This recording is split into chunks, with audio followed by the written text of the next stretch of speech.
All right, one last thing that we need to do before we can start animating is we need to set our pivot points. We have neglected to do that. So essentially you need to go through all of your pegs and set the pivot around which they are going to rotate. Okay, I've already set up my bangs. As you can see, they all kind of rotate around the same point. I really don't know where the artwork for this went. It disappeared. I'll have to bring it back. They all rotate around the same point. And the bangs themselves, the peg that controls the whole thing, centers around the same point as well. So I'm going to show you how to get that to be precise. It's not too bad. Hair, I just kind of, well, let me center it here on the face. Sideburns. Pigtails.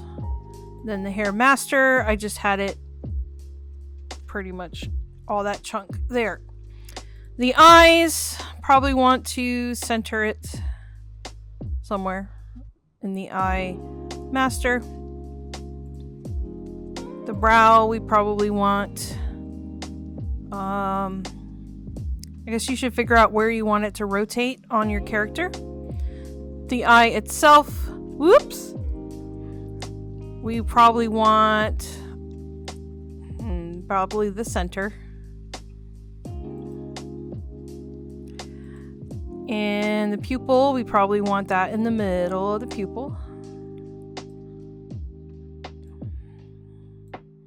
Okay. Now this eye and the main eye, we probably want this pivot to be exactly the same.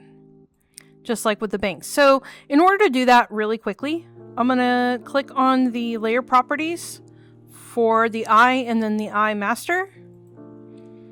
Okay, so I already have the pivot set here, but I want it to match the I-P-P. So this is the peg that controls the eyeball and the pupil. Okay, so I'm just going to come down here to where it says pivot in the transformation. I'm going to say copy and paste. Copy, paste. Okay, and now the pivot is exactly where I want it to go.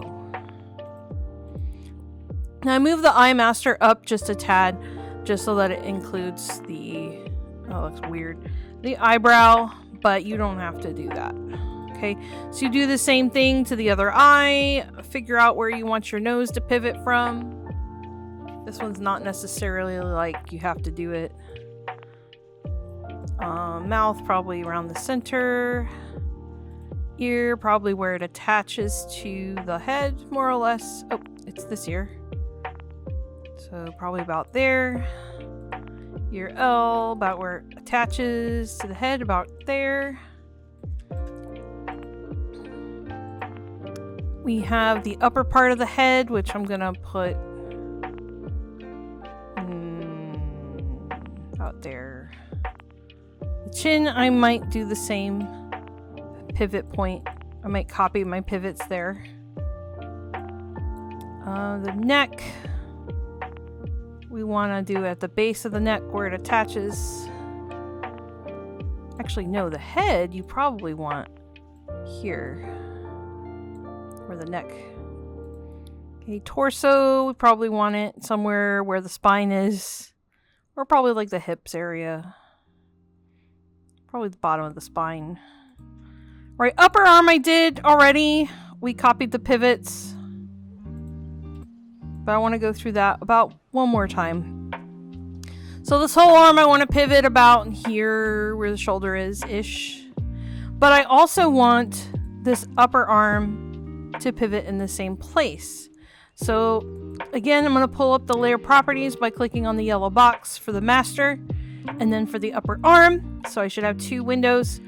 I'm going to go down to the pivot and copy and paste, copy and paste. Okay, so now it should be the same. If you're wondering where I'm getting this tool from, probably took a second for you to remember, that's okay. You're going to find that in the advanced animation tools. If you don't have that up, go to Windows and Windows toolbars, advanced animation, and it's the rotate tool. Okay. I also want to point out that we are only doing this on the pegs, so the green boxes. We don't need to touch it on the artwork. Okay, only the pegs, because those are the things that we're animating and moving. Now, when we're doing drawing substitutions, it should not change because the artwork is still static and you are moving only the peg. So we shouldn't have an issue with that.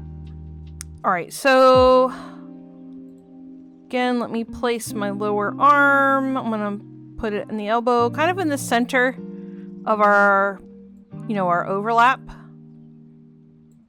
Okay, there are more elegant ways to do this, but since we're just doing basics, that's fine. The hand, we want to put it kind of in that circle. I'm not going to be precise.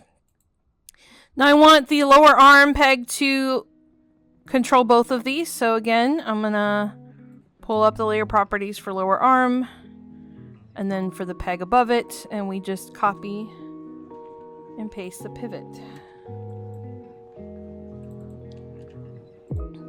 Okay, and now it should be in the same spot for both of them. Okay. Hips, I'll put about center-ish.